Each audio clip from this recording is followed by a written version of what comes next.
Good morning. My name is Neal Burton, and I'm an application scientist for iThera Medical, and I'd like to welcome you to this webinar on clinical applications of multispectral optoacoustic tomography, which we call MSOT. We will have about 30 to 45 minutes of presentation and then open it up for questions at the end.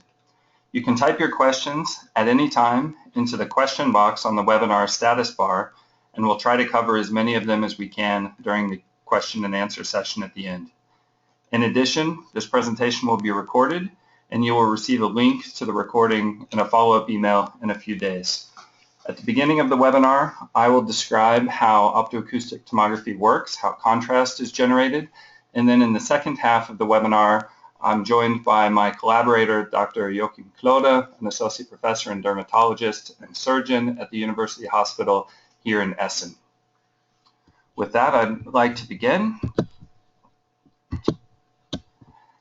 Generally speaking, over time, we've had access to many kinds of contrast in biomedical imaging. Initially, we just had access to anatomical information with X-ray and also with ultrasound, which was developed later. And then we began to be able to access functional information as well with CT, MRI, PET inspect, and ultrasound as well. And in the last few decades, we've also been able to access molecular information through PET, SPECT, optical imaging as well.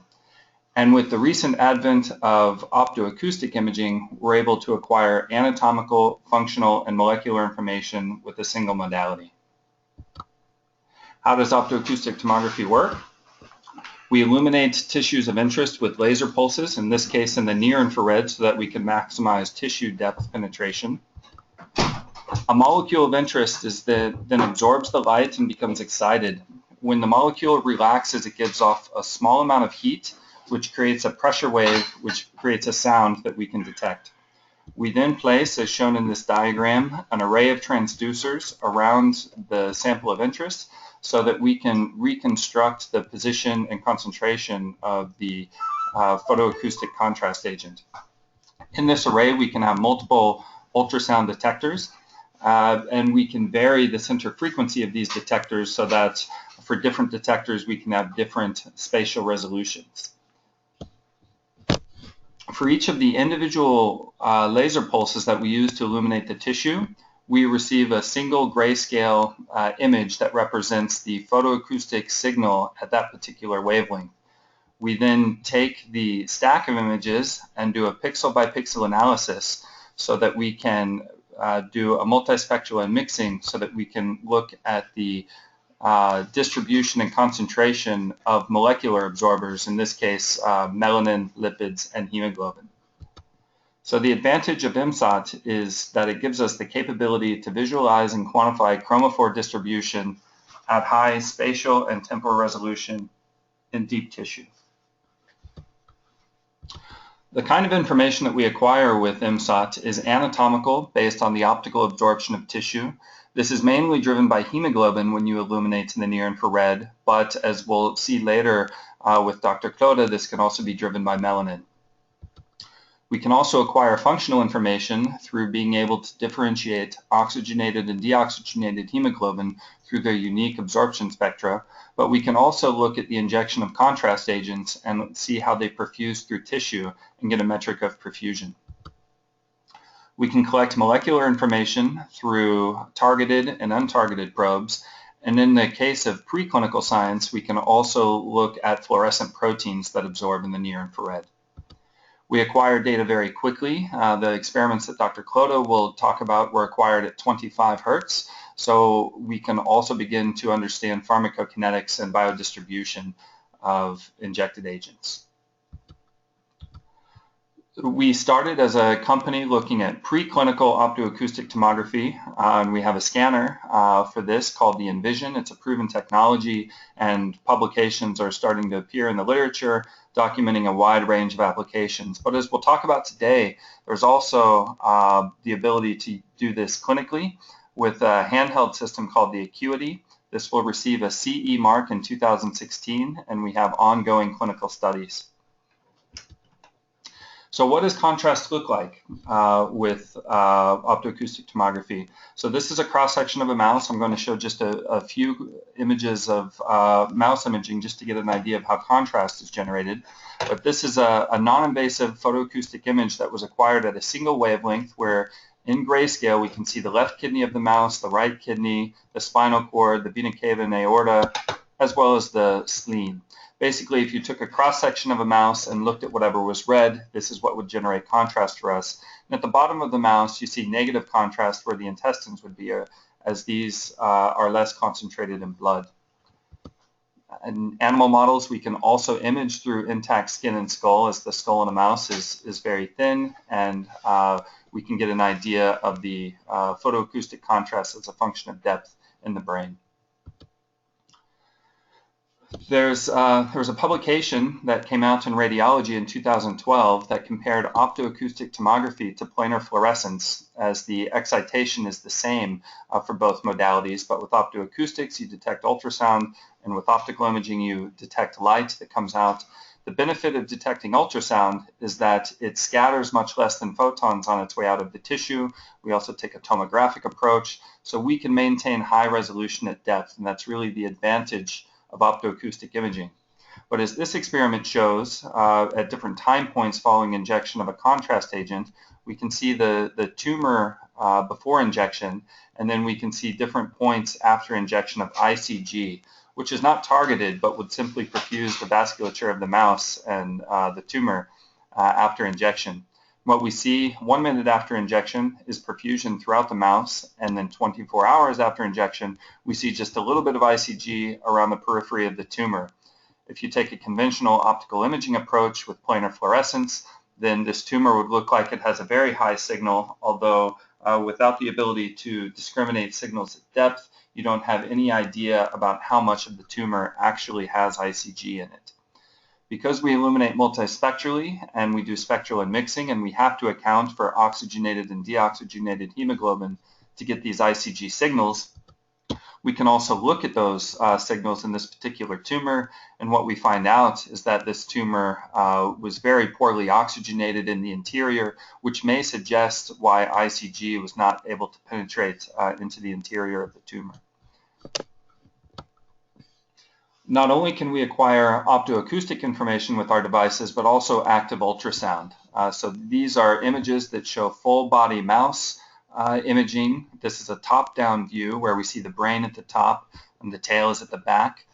The imaging approach in our preclinical system is similar to MRI or PET, where you pass the animal through the transducer and acquire serial cross-sectional images. And then here we've rendered a three-dimensional volume, which we've shown as a maximum intensity projection, where we can see either the optoacoustic image or the pure ultrasound image. And then we don't have to look just at the 3D renderings of the mouse. We can rather look at the cross sections and compare the soft tissue ultrasound contrast to the optoacoustic contrast. And as I mentioned earlier, if you look at a cross section and just a color photo of a mouse, the structures that are dark red in color are the ones that are generating contrast for optoacoustics, but it's also very useful to have a second source of contrast to put the optoacoustic signals into context, and this will also be very important in the clinical study that Dr. Klode will discuss. The data that Dr. Klode will present was mostly gathered with a prototype system that's been available since 2014 that we call the IPE, experimental imaging platform, which combines the base optoacoustic technology on the inside with the handheld detector that gives a workflow similar to clinical ultrasound, where we can have a handheld scanner and see a real-time preview of optoacoustic contrast either in single wavelength or multispectral. And then we're currently getting ready to launch a CE certified device that can be used as a medical product, which we call the Acuity, which looks a lot more like a clinical ultrasound device, and this will be CE certified soon. We have a variety of different handheld detectors that can be used that vary in their geometry. So basically the array can cover a larger or shorter angle, which gives you more or less angular coverage. We can vary the center frequency. Shown here, the standard probes that we would use are relatively low frequency, but for research systems, we can also go to higher frequencies, which would give us a higher spatial resolution. We can vary the number of elements which are important in the reconstruction and the ability to look in 2D or 3D, and the field of view varies as well. The depth penetration is important, and with these scanners we can see up to 3 centimeters field of view, and as Dr. Klode will talk about, with a little bit of compression you can see even deeper into tissue. And because we have different center frequencies, we can see up to or down to 80 micron spatial resolution. There are a variety of clinical applications that are possible with optoacoustics, and this was summarized very well in a review that came out in 2014 from the Gambier lab with Zackerson as the first author. And he highlighted a variety of applications throughout the human body, including brain imaging, which would be very practical in neonates, but could also potentially work for cortical measurements in adults. There are a number of endoscopic applications, whether it's gastrointestinal or prostate or so on. There are some cardiovascular applications, which include using catheters. We've also been developing the idea of using our scanners for intraoperative imaging. We have also looked at the ability to use our scanners to look at probe accumulation in arthritic patients in their joints after injection of a contrast agent. And as we'll talk about today, there's very high potential for imaging with optoacoustics in melanoma patients, as melanin is very highly absorbing and produces contrast without having to inject anything to detect metastasis. I'd like to also give you an idea of how the images in MSOT look. This is an image of vascular anatomy using a high-resolution 3D transducer, where the XY image is a maximum intensity projection of the volume that's imaged looking down from the top. The XY view, and the XZ and the YZ planes will give you perpendicular views that are showing you contrast throughout the depth of the tissue. In this case, we were scanning the palm of a healthy volunteer with a resolution of 80 microns. But as you can imagine, such images could be useful for investigation of patients with peripheral vascular disease, which can have microvasculature involvement, where it may be important to look at the architecture of vessels and or the oxygenation in those structures. As we'll talk about today, we can draw contrast from melanin, but we can also pair those measurements with oxygen saturation measurements. And this would again be very important either in the case of melanin for melanoma patients or in the case of oxygen saturation. This would be important in patients with peripheral vascular disease and potentially imaging patients with superficial tumors where it may be important to look at the oxygenation status of tumors to differentiate them.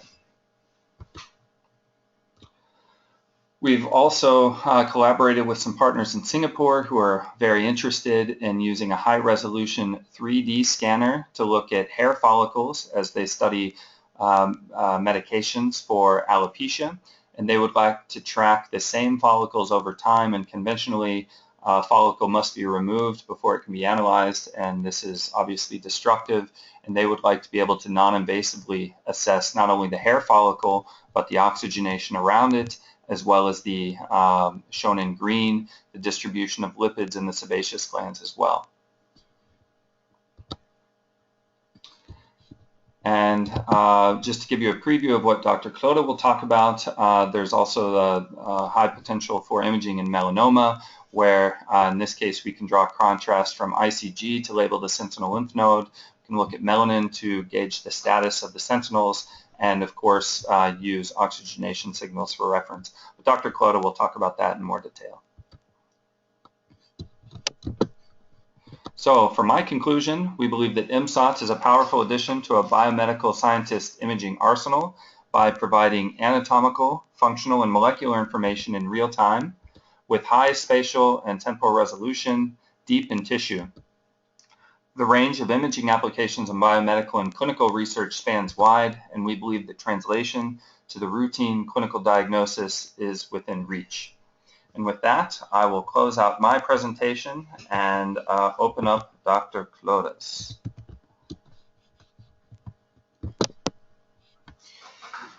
Yeah, Neal, thank you very much. So I report about metastatic status of sentinel lymph nodes in melanoma determined non-invasively with MSOT. So according to the World Health Organization, the incidence of melanoma is increasing faster than any other major cancer in the world, and melanomas metastasize early into the regional lymph nodes. And because the histological status of the sentinel node is the most relevant prognostic factor for the overall survival, the sentinel lymph node excision is recommended in the current AJCC guidelines. The gold standard for detection and targeted extirpation of the sentinel node is preoperative lymphoscintigraphy and, if available, the preoperative SPECT-CT. Here on the right side you can nicely see the labeled sentinel nodes in the low-dose CT.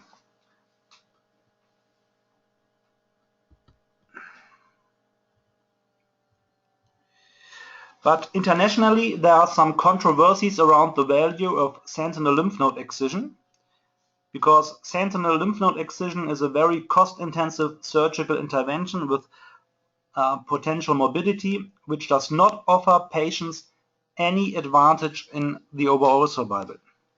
Moreover, the sentinel lymph node excision is a radioactive procedure, and there's a worldwide shortage of technetium.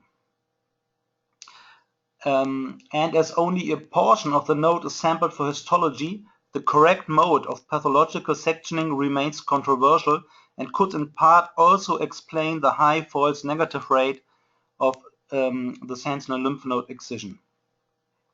And because 80% of the sentinel lymph nodes are always negative, a non-invasive approach, reliable excluding metastasis, could spare 80% of the patients the radioactive sentinel node surgery.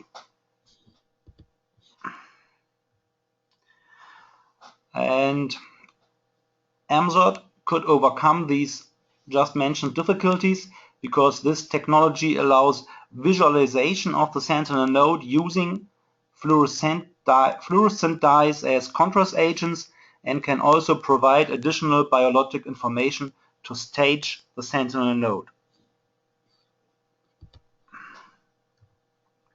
So in our study we wanted to determine whether MSOT-guided pathological evaluation improves the metastasis detection rate in conventionally excised sentinel nodes.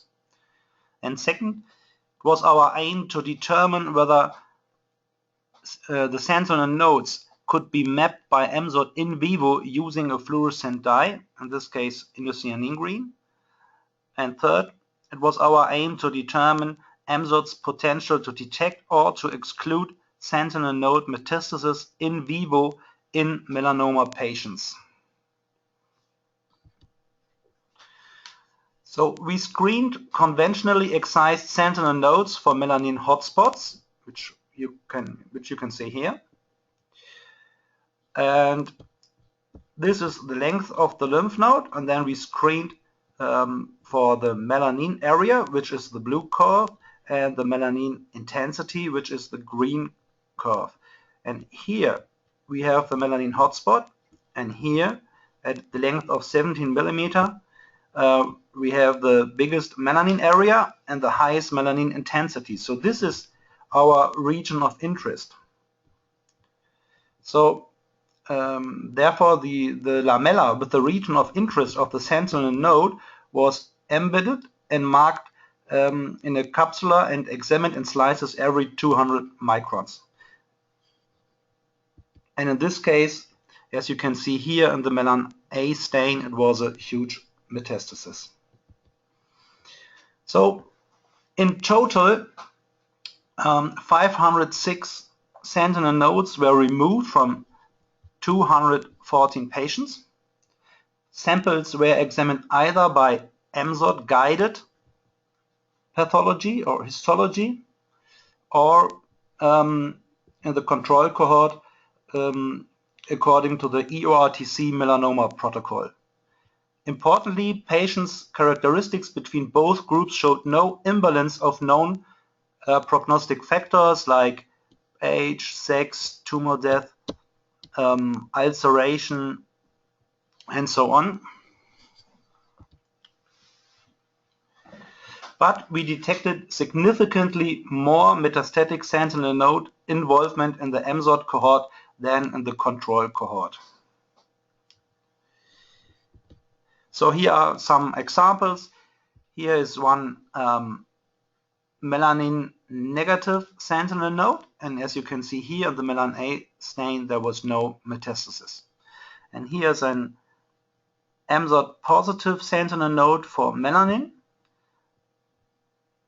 It was no metastasis, but as you can see here, there's a huge capsule nevus, and here there are a lot of melanophages containing melanin. And here one example for an MSOT positive sentinel node for melanin, and this sentinel node was also metastasis. As you can see here in the melan A stain, there's a huge metastasis.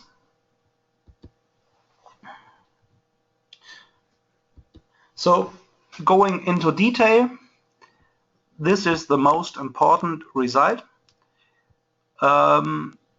These are the pathological results of our MSOT cohort, and here we have 71 melanin negative sentinel nodes. We could not detect melanin with MSOT, and all these sentinel nodes which did not contain melanin were also negative in the histology. So this means there was no false negative detection via MSOT in this ex vivo evaluation. And because of this result, we thought we have to translate this MSOT approach to melanoma patients. And 20 patients were enrolled in our cross-sectional study aiming to detect sentinel nodes by MSOT. And the ability to detect sentinel node by MSOT via ICG injection. So we used ICG as a contrast agent, and we demonstrated this for the inguinal region, for the cervical region, and also for the axillary region. And here I have one video. So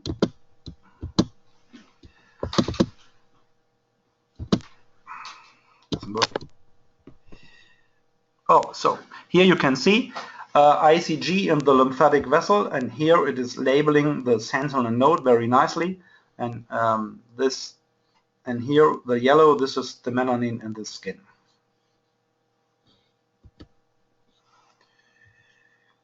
So SPECT-CT was used as an alternative tool to visualize the sentinel nodes, which enables the depth of the sentinel node to be determined. And by applying pressure during the MSOT image acquisition, sentinel nodes at greater than 4, or in this case even 5 centimeter depth could be detected.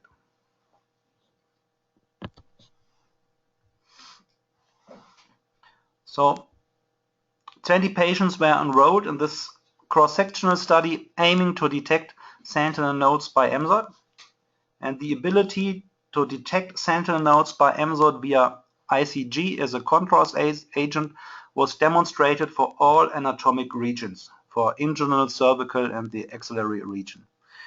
All lymph node basins identified in the lymphoscintigraphy were also detected by MSOT, and all sentinel nodes visualized by lymphoscintigraphy and preoperative SPECT-CT were also ICG marked and detected by MSOT, yielding a concordance rate of 100%.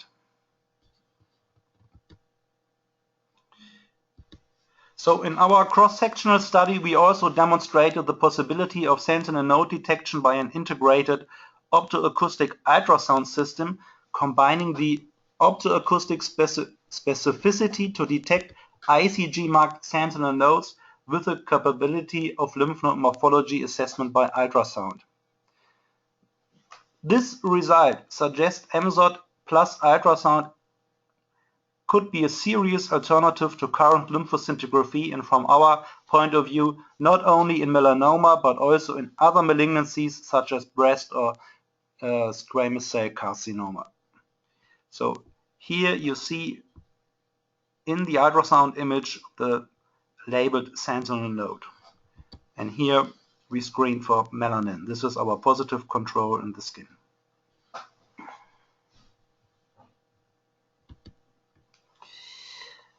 So going into detail regarding the pathological results of our in vivo study.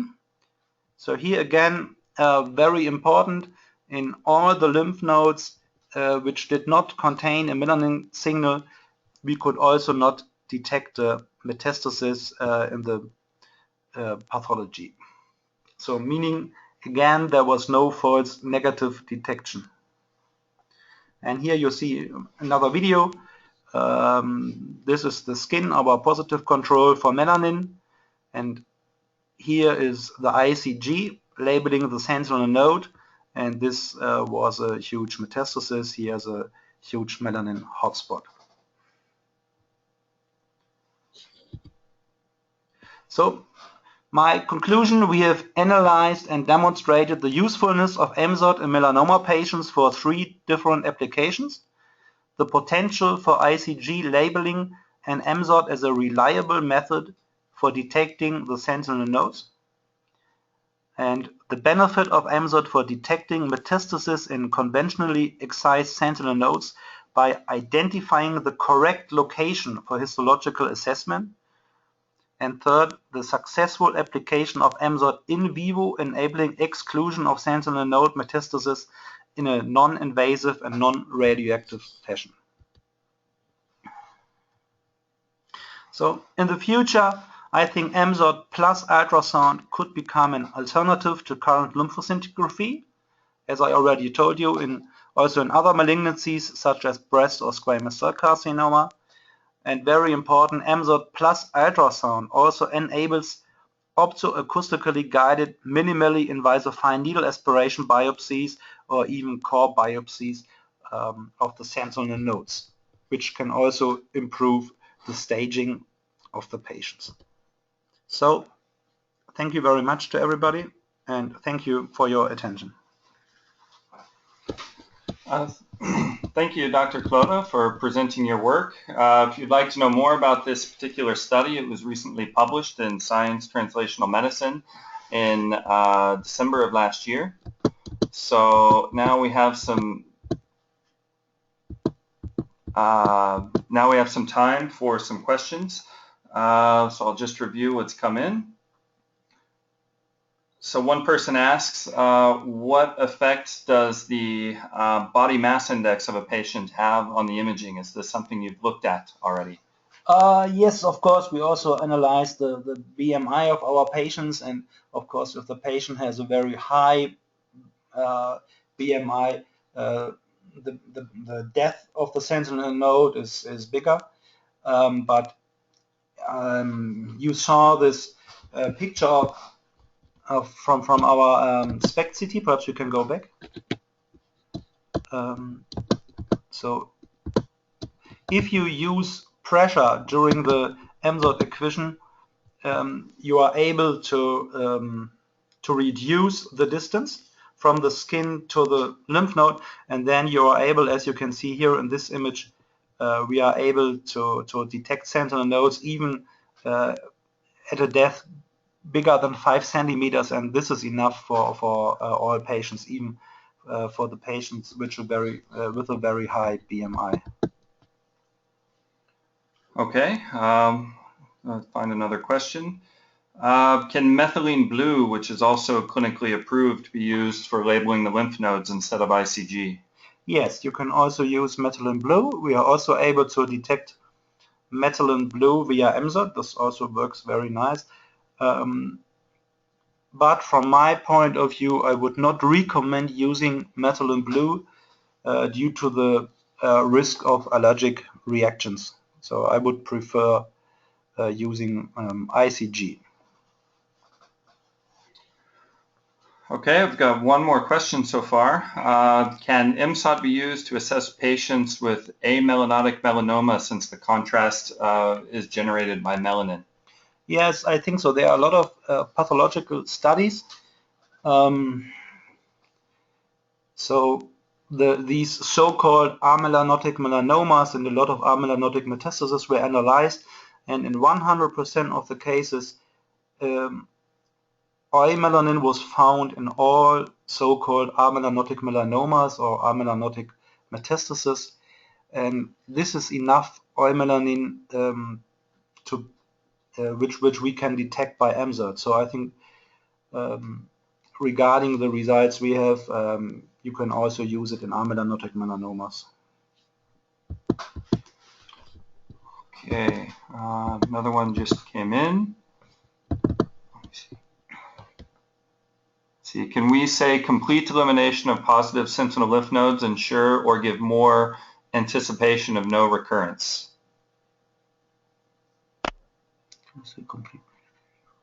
No, we can eliminate the negative sentinel nodes, but we have a very high false positive rate. So we have to improve this perhaps by using fluorescent labeled antibodies or something like this. But I think it's also possible with this non-invasive approach, if you look and you find that the sentinel is negative, and then we have confidence that that means you could take the node out and it would still be negative, then you have the ability to reassess that lymph node at a later time too. So that's something that you cannot do once the sentinel's been taken out. Yeah, I think there are some opportunities here that aren't possible when you do an invasive surgery. Okay, so those are all the questions that have come in. If there are any other questions that come up, please don't hesitate to send that in to us either by email or through our website. Just to remind you, this will be posted as well on YouTube, but we'll also send you a link in case you want to see it again or if any of your colleagues missed the presentation. So I just want to say thank you for joining us today and have a nice day. Thank you very much.